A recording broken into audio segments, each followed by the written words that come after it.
Hi everyone. So I have recently finished reading two books that don't necessarily have much to do with each other, but they both just happen to be American books and were kind of written about the same time, although one happened just some years before World War II started, and the other is about and during World War II. I don't really have a particular reason why I'm comparing them. It's just a case of I didn't really feel so secure about making a full review of each of these books separately, because I don't really know how to rate them and how to really evaluate them fairly, because I have enjoyed both, but I have not really found a way in which I can really tell you what exact things I like and dislike about each other, and whether those things are really good or they're just kind of my personal taste, or the opposite, whether they're bad things, cons of the books, or things that I just personally don't like. Another reason why I wanted to compare them is because I have found that they are so different, that some of the things that are in one book are kind of the opposite of the other.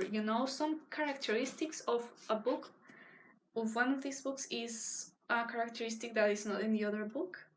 So, for example, here, well, I'll basically elaborate on that later, but the pros of this book are kind of the cons of these ones, because they're almost the opposite in the case of this book, and vice versa. Another reason why I'm comparing them is precisely because I'm not sure how to say whether one is better than the other, because I just can't find ways in which I can say for sure if one of these kind of deserves to be more of a classic than the other or anything like that, but they just are very different books from one another. So I'm not sure what exactly you can take from this, but if anything, just kind of get a general review and feel for what these books are like and what I like and dislike about each of them. So let me start with Catch-22 by talking about the characters. They are very distinct from each other. I have to say that something kind of interesting, maybe it was meant to be that way, but the only character that I really ever got to care a lot about was the main character, Jostarian. He also seemed to be the one with, in a way, the most sense and the most empathy. Because everyone else just kind of seemed, not everyone else, but most other recurrent characters seemed like they were just doing things for their convenience. And again, that's kind of it's part of the message and the depth of how the subject is taken. All of the characters really seem to have their own hobbies and personalities and interests, and some of them have very strong interests, very specific ones, and that makes them very entertaining. And they are all very developed characters, but something that I will mention this later, because it's also part of a different point. But something that was a little bit off about this book is that it was kind of hard to remember each character and their qualities, because there were so many of them that it was just hard to keep up. And it was especially, I think, hard to keep up with what the relationships between the characters were like, because sometimes they were introduced and after a while they were mentioned again, but you didn't necessarily remember who they were, but they were like. Many of the characters have a chapter that is mostly dedicated to them, but that doesn't really help me, at least it didn't help me personally remember what they were like and stuff. And I think a lot of it has to do with the writing style, but I will go on to that later in the next point. Another thing that I want to point out is that, again, Josarian being one of the few good people here, it seemed like everyone else just was in his way, and pretty much everyone else was an antagonist, especially his superiors. They were not really caring about his life, and by not doing that, they were essentially, all of them, being the antagonist. Something interesting, almost opposite again, that happens in with Tropic of Cancer by Henry Miller. I know I didn't introduce the books in the beginning, but they were in the title, or they will be in the title, so I felt it was a little redundant, and also I forgot to do it. The main character is the narrator, which is not the case with Catch-22, in which it is a third-person narrator. Here you can kind of feel the main character being somewhat bitter. A lot of people have said this, but I personally found it kind of charming, at least during the vast majority of this book. I thought he was still a very deep character, and the narrator mostly just talks about everyone else. And so the other characters are very relevant, and you really just tend to care more about all the other characters because the book is really about everyone else. It's about describing other people's lives and their ways of being and acting, their personalities and stuff like that. But and sometimes I really felt like it was the main character himself, who is Henry Miller, even within the novel, who was not as likable as the rest. And again, that does not take away from the quality of this book because it is just part of it, at least for me. But it definitely seems sometimes that you were supposed to be getting that sort of unreliable narrator feel from this book, because he mostly just had pretty negative things to say about everyone. But the thing is that he didn't really seem that hateful to me. It was more because it was his way of painting Paris with words, and the people who live around him and Paris itself. He was very, I don't want to say negative, but he was really highlighting the uglier parts of Paris and the people who live there, and he has very interesting ways to put it out there. The main character here, it was kind of easier for me at times, very often, to empathize with everyone but him, the narrator.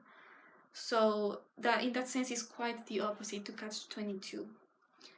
Now, my next point is writing style. If I had to pick a book that I prefer with this aspect, I would by far go with Tropic of Cancer, because there's something in Catch-22 that it's pretty simple, I would say, but something that I think is one of the reasons why the characters weren't really as memorable throughout the book is the fact that they were introduced in a very kind of obvious way. For one, the style in general is very simple, but it's almost very visual and descriptive, but it's not very vivid. And I don't mean that it has to be flowery, but sometimes it's just a little bland, even if when it's describing something kind of mysterious or very intense. And especially when it describes characters, sometimes it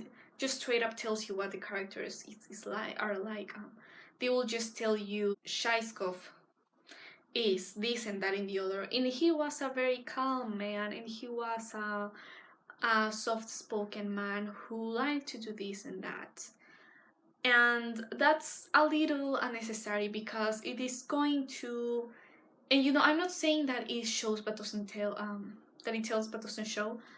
What I'm saying is that it just tells when it's not really necessary, because later on in the chapter or in the book you will get to know the character anyway through dialogue and through the things they do and say themselves. I do understand that it probably has a lot to do with the fact that the writing style is a little bit cold-hearted. It makes it difficult to look into the intimacy of the characters, their emotions, the way that their minds are working, and that has a lot to do with, and that works in a way, it works well with the subject matter and how it's taken, because it's about how people of the same team work against each other, and they don't really see themselves especially as comrades, even though they're fighting the same side in the war. So the cold-hearted tone, it does go with the subject matter and everything, but I do think there could have been a better way to pull it off, while still making the writing style just a bit more interesting. It is pretty much the opposite with Henry Miller's Tropic of Cancer. The writing style allows for a lot of intimacy. In fact, intimate is possibly the word that I would use the most with this book. Not just because it's erotica, which it kind of isn't at the end of it all, but because you really get to know people's insecurities and their deep issues, you know, and that happens, and that's something that does happen with Catch-22 as well. People do have very big flaws and insecurities and worries and fears, and that's definitely something that both have in common. That you get to see a lot of the weakness of characters, but this is a lot more about their ugliness and about maybe their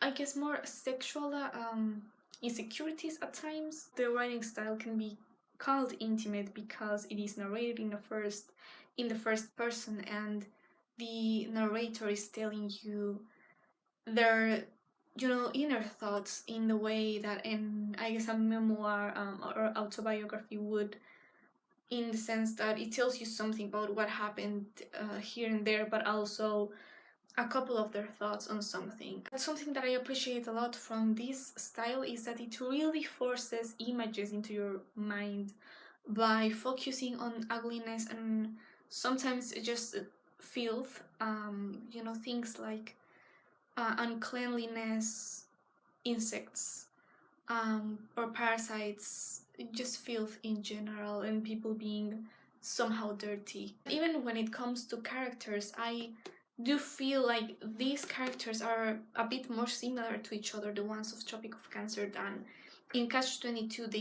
They do seem like very, very much different people from each other. Not just because they're almost all against each other, but also because they have very obviously different opinions and personalities and just ways of looking at the world and themselves. I would say that this, for one, has more of a storyline. It doesn't really have an incredibly cohesive plot in the sense that you know that one thing is immediately connected to the next thing that happens, but things are definitely connected. It's just that you get more details between one thing and the other, but it definitely happens that one thing just happens to affect the other, and not just it's not really that case in which just the beginning and the ending have much of a story and the rest is like details, filler, character development or whatever. No, something about this book to note is that sometimes situations seem to really repeat themselves, and again, it's probably part of the style of the book, but you'll find many times that you already know how things are going to end. For example, Josarian constantly asks for the number of missions that they have to fight to be lowered, or just he tries to get himself off of fighting in the first place, and he never really gets to do it because every time he's just met with some answer, something vague and usually relating to the main theme of this book, which is the catch. We also get a lot of constant dialogue between characters that is, again, by itself is somewhat repetitive, and I'm not saying that in a bad way because it really does drive it has a sort of humor going on when sometimes a character will affirm something and the next character will make a question that was basically already answered or something like that. I mean, something really absurd like that really makes this book have a particular type of humor that I did enjoy a lot. And sometimes characters would do and say things that were very blatantly contradictory to themselves, and that was also part of the kind of the style of the humor of this book. And I also really like that. I think dialogue is really one of the strongest points of this novel, and the premise is something that I do like in the first place, because from the beginning you know that Josarian does not want to die, and I think that's something that we can really, most of us at least, can kind of relate to, because sometimes it feels like he does not want. I mean, he would. I guess he does accept that he can die at any moment anyway, but he does not want to die and, just be a number, have a sort of meaningless death. And that's kind of what war is about in the first place. That part of Catch-22, which is, you have probably heard that phrase several times, but that whole idea and premise, it explains itself a lot in the book. The whole thing of you can get out of fighting, out of the missions, having to fight in missions if you were to be insane, but if you were to be insane and declare yourself insane, then you wouldn't really be insane anymore because you have accepted it, I guess. But then, really, just an insane person would really want to go and get themselves killed. So that's the premise that condenses the whole idea of war being absurd by itself. And I do enjoy that, like I said, as the main idea of this novel. Like I said with Tropic of Cancer, there's really no storyline to really go point by point, and this happened and then this other thing happened and that made him do this and that, because it's kind of a diary entry form, and he's never really in the same place many times, because the thing with him, his motivation is mostly trying to find a place to sleep, not real place to sleep, but more like food to eat and, a woman to have sex with.